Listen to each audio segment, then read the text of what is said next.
going on, guys? Today we are looking at the best players under 300,000 coins to see if there is any cheap beasts that could upgrade your team. Now, if you are starting brand new, there's a lot of objectives, a lot of upgrade packs that you can go for, and it looks like we're going to have a huge week with icons and heroes both being in SBCs, in objectives, and in the team. The question is, are they going to actually be packable in anything other than promo packs? But kicking things off, we're going to be looking at the goalkeepers. I think, again, like most standard here, they are very standard keepers. They're not...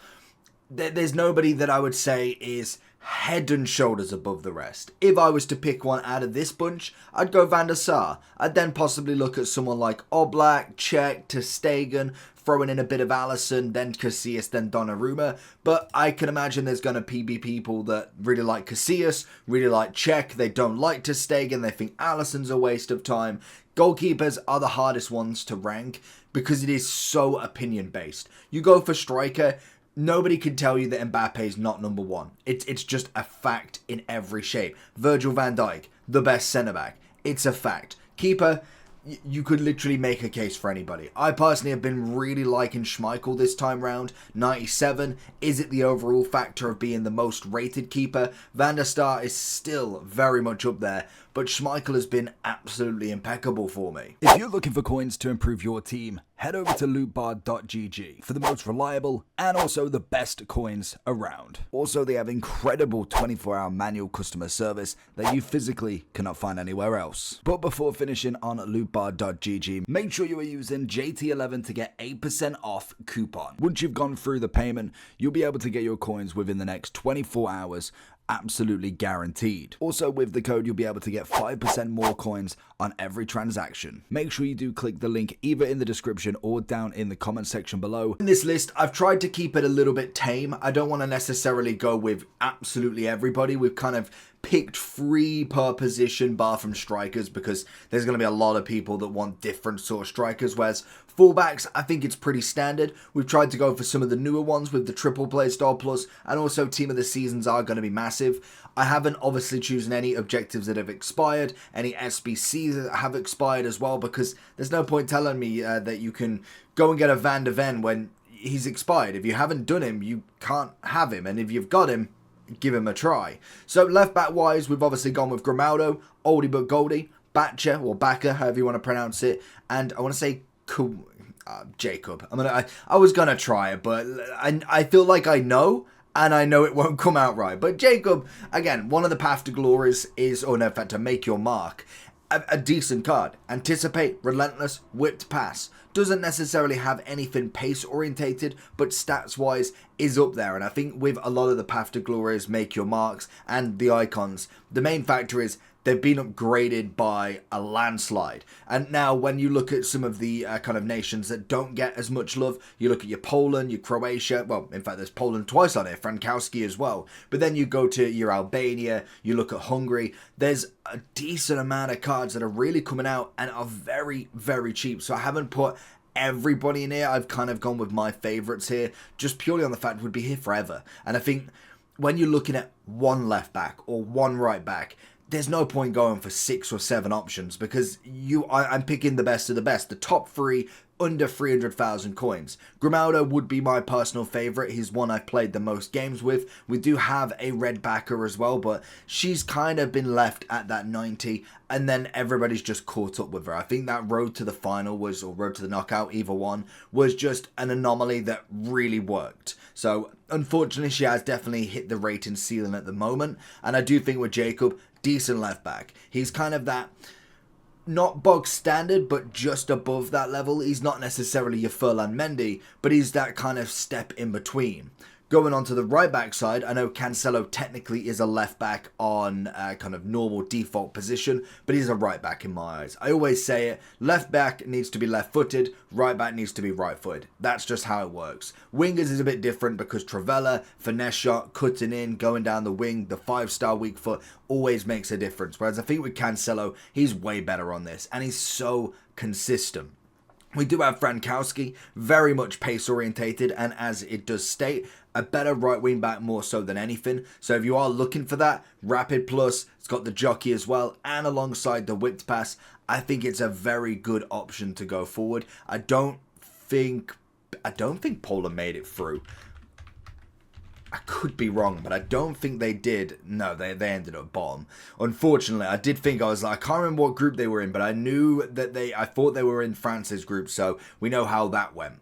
And then you obviously have the Croatian as well. Quick step, intercept, slide tackle plus, decent stats across the board. It's what we see with a lot of these make your marks. It's the new level standard. And then we've got some centre backs. Now, coming into a lot of these positions, I was thinking, looking at like a lot of the prices, I'm like, they are not necessarily the greatest options that I've seen. I thought we'd definitely have had some of the newer cards in here. Then obviously going back to the new cards, forgetting they're all live cards, so they're all very expensive. You're going to have to pack them more so than anything. So that's a big kind of concern when it comes to actually buying cards. That being said, I don't know how many people buy cards. Let me know down below how many cards in your team at this moment in time have been purchased off the market. Because I'm pretty sure from the very start, my team is normally either untradeable completely or it's been packed and I can sell him when I was waiting for a price update. So let me know down below. I'm very interested regardless. I think Bonucci is the easiest option here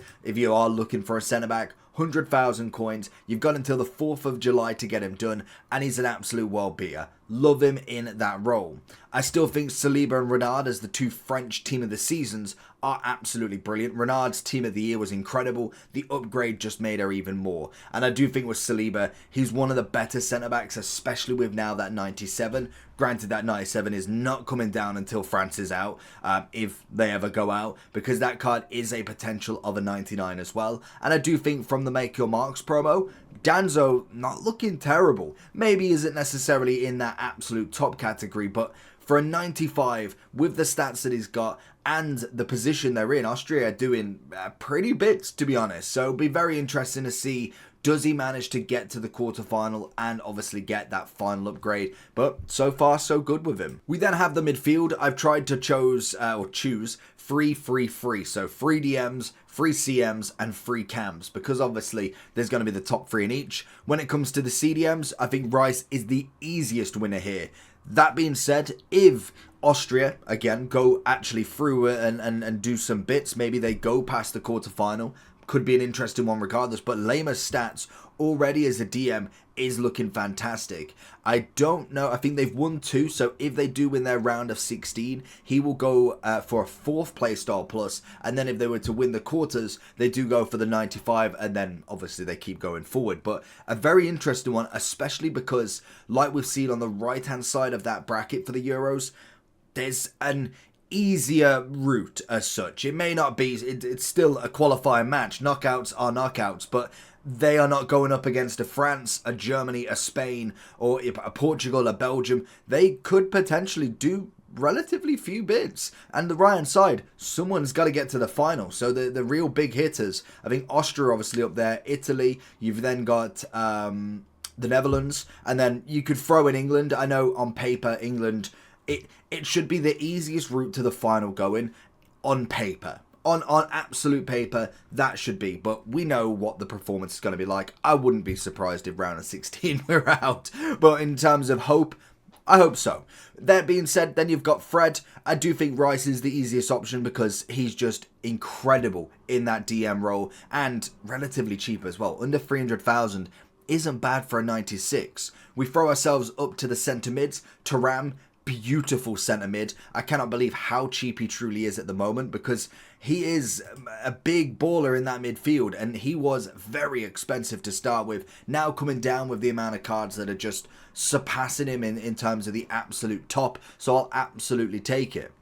We then have Neves with a Make Your Mark, another cracking card looking at him. Very balanced across the whole stats there. Rapid plus with a technical. It's an interesting combination of playstyle pluses, but that is what it is. Incisive pass as well. And then you also have Little. Very good SBC. In terms of the card itself, I'm not complaining one bit. I think she's cheap enough where I'm like, okay, she could be looked at, 72,000 coins. Great stats across the board, press proven, finesse shot, incisive. She's got a bit of everything, which I think most definitely will come in handy going forward, especially if you are looking at a flashback team, a full women's prem team. But in general, she's not going to be terrible. Cam. Now this is where I always get excited with some of these cards.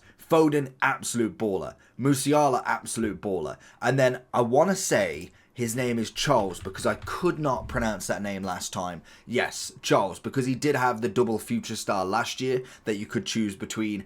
And look at that card now. 95 on the physicality, 96 dribbling, 95 passing, 94 shooting. An incredible amount of pace with still the ability to go up as well, which is absolutely spot on. Now, in terms of what they can actually do, because Belgium most definitely are on the harder draw at the moment, I think if we have a look at his tracker, we'd have definitely had the first upgrade, I'm pretty sure. No?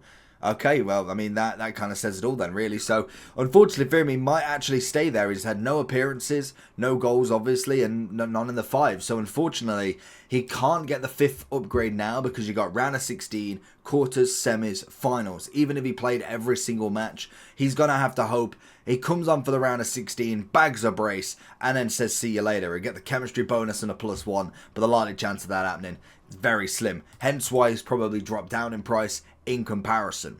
We then also have Musiala and Foden. Now Foden, I am assuming will get a bigger upgrade at some point. I don't see him being 94 for the rest of this game. And to be honest, same as Musiala, I think at this moment in time, he is an easy shoo-in for team of the tournament. He's already got his brace. He's joint highest goal scorer in the Euros with like 4 other players on 2. He's absolutely been sensational. Could he continue? That's going to be the big one, but I think his team of the season was one of my favourites, just behind Wirtz, but Wirtz has got himself a make your mark regardless. And then I must admit, I was a little bit disappointed with the wing. I thought the wing would have been so much better. Now, obviously, we have Elise's featuring a lot, a free evolution. We have Barcola as an SBC that's gone. I've been seeing a lot of them more so than anything, so the game has turned into more of SBC, evolutions, maybe a cheeky lucky pack. You've gone and got a Liao, make your mark. You've gone and got, I don't even know the rest of the wingers, so I don't know why I went with that. But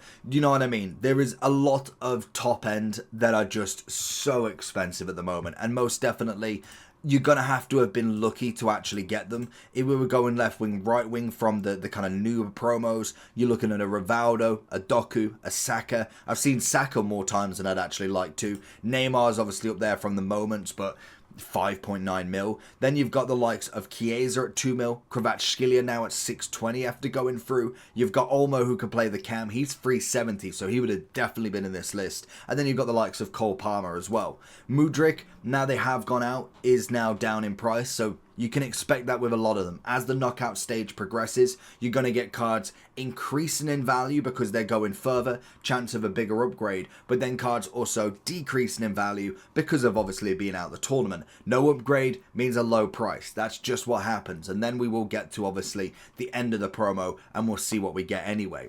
Nedved, I think, has been a great addition. I think for me, as a great at the game, did he actually get the second upgrade? Where is it? Great to the game. I can't remember if he got his. I don't think he's got. No, he has. Of course, he hasn't got both. Has he even got one? Czech Republic surely scored 2.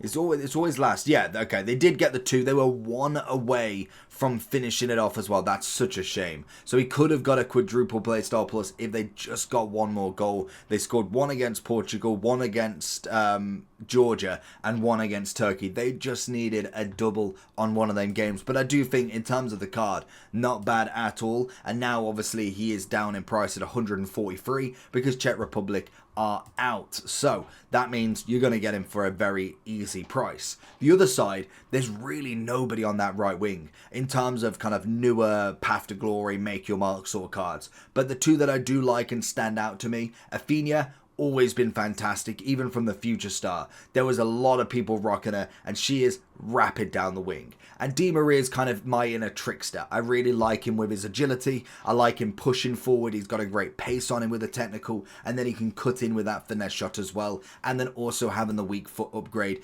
is marvellous for him. And is a team of the season moment plus as well. And then I actually think the strikers, have actually had a really nice glow up. When you look at the strikers in this game, there is so many that you can choose from, like even from all angles of strikers in general. When we look at kind of the whole list, if we went by price order, Puskás is obviously extinct, Ronaldo's extinct as well, Mbappe, Pele, then you go Hullet R9, you look at Dalglish, Cruyff's going to get a new card, Haaland's incredible, Henry. Then you go 3 pages in, because that's the top of the top. We've still got another Henry. Salah's there, Sterling as a left wing, Ginola, Trossard, Nunez as a great SBC to do. You've got Højlund as a 530k striker as well. You've got Rodrigo striker, and Kolo Muane's up there. Surprised he's as low. I'm assuming it's because of the upgrade. They might be down because they can't get the 5 appearances. So if he's not made more than 1, yeah, because there's 4 rounds left. If he's not made more than 1 and doesn't look likely, then he's obviously going to drop in price. But then you go Butra, Messi, Martial, Pop, Ronaldo in form. You were on the 5th page, and there's still strikers like Alvarez. You could definitely get away with an Alvarez. Martinez at 97. You could definitely use a lot of these cards and still be absolutely fine. Like they will still give you enough. So I was really happy to see the level of strikers we've got. Now in terms of team of the seasons, Kerr, Chawinga, James, Boniface. Boniface is that big brew of a striker. I think he works really well with a press proven. He's got himself a good amount of pace to keep him away anyway, but the strength side of him is fantastic, and we all know how good aerial plus is as well. On them corners, it is broken if you find him. So he is a must have a look at the minimum. Chawinga is rapid. I personally use her as a super sub. Her quick step in the second half is blinding quick. Genuinely really good. As a striker, I think she's still got a bit to go with, but I do think wing-wise, she's much better there, and especially as a super sub. Whereas Sammy Kerr is just straight down the middle and just absolutely does it. I don't know how she does it, but she does it. The radioactive was just as good, and the moments I was very excited to give a go, and seeing as though she was my first high team of the season moments pull, especially in that kind of Prem sort of era, was very, very happy with the card. James coming in now more of a reasonable price, to be honest. I thought she would stay up there with the 97 side of stuff, but she has definitely been caught up. Rapid plus, finesse shot plus, that's all I need for a striker. The Trickster's an added bonus. The 5.5's nice. She's coming in at 290 as well. We just got her from the 92 plus times 3 from the rival rewards as well, so I'm very, very happy to get her at least another sub on the bench, because she isn't taking out Drogba and Nunez. I was thinking who the striker is then. We also then have a very cheap between the two of them. We have Sesko and also Okafor, I think is how you pronounce his name. Very quick, very tall strikers. Sesko, I want to say was 6'4", I want to say. I'm pretty sure it's around 6'4". 6'4", 4-star, 4-star. Great pace, good shooting, passing. It doesn't really matter. Dribbling's decent enough. You're going for like a finisher or something. You're looking at an absolute monster running forward. If I can even find the finisher. That's going to give you 96, 97. People are obviously going to go for the finisher just to get a bit more agility balance. I think it's an easy card to have a look at. And Slovenia are through as well, I believe. So that's always an interesting one regardless. And Okafor, Switzerland, they are through. I'm pretty sure they've got Italy in the next round, I want to say. No, they've got the Netherlands. Yeah, they've got Netherlands in the next round, I'm pretty sure. Can't remember now, to be fair. But another great striker back from the lovely future stars like Afinia. He's now come up and it's gone full circle. Very, very good card. We then have the likes of Suker, Hernandez and Drogba. Drogba's still relevant, always. If you have not done the SBC, he's definitely one to fall back on. I must admit, the SBC, even if it is one rating higher, it is just that little extra that gives him that push. He's got the triple play style plus with the technical as well. Doesn't necessarily need it as much because he is a lengthy striker anyway, but it's still nice to have regardless. Aerial plus and power shot, he is just dangerous in front of goal. And I do think the same for Hernandez, to be honest. Hernandez has always been one of my favourites. 5.5 on this version. Great pace, rapid, power shot, aerial. All you need is a finesse shot and you've got yourself a blinding Mexican striker there. Whereas Suker, gone down a little bit. I think he could still get goals, but compared to the hype that he had at the start with his base card, it's definitely kind of subdued a little bit more. And Fulkrug Fulkrug is unbelievable. Another one that is joint highest with obviously Musiala and the rest of them. He is a wonderful striker in this. He has managed to get himself into a very good position where now I think Germany... I don't know how many they won, actually. Let's have a look. They won... I don't even know. Did they win 2 or did they win 1? I want to say they drew a match. They drew to Switzerland, beat Hungary, and beat Scotland, yeah. So they've won 2, so he's 1 away from an extra playstyle plus, meaning that he'll be a 94 with a quadruple playstyle, and then obviously if they do go through the quarters, they then get an extra upgrade to 95, then the semi-final will be a 5-5, and then the final will be a 96. But he's got that possibility, and to be honest, I'd say he's worth a little pickup, just in case they manage to get there. I know they've got the harder route, but Germany look on form. Could it be the one for them? So that's going to be everybody. Let me know down below if there's anybody else that you kind of missed out. Maybe an SBC that you want to mention. Like I said, I'm not trying to put them in just in case you haven't already done them or haven't done them at all and they've gone. It's just a bit not fair because then I can't talk about cards that are just not available at this moment in time. So let me know down below what you think and I will catch you all for the next one. Peace.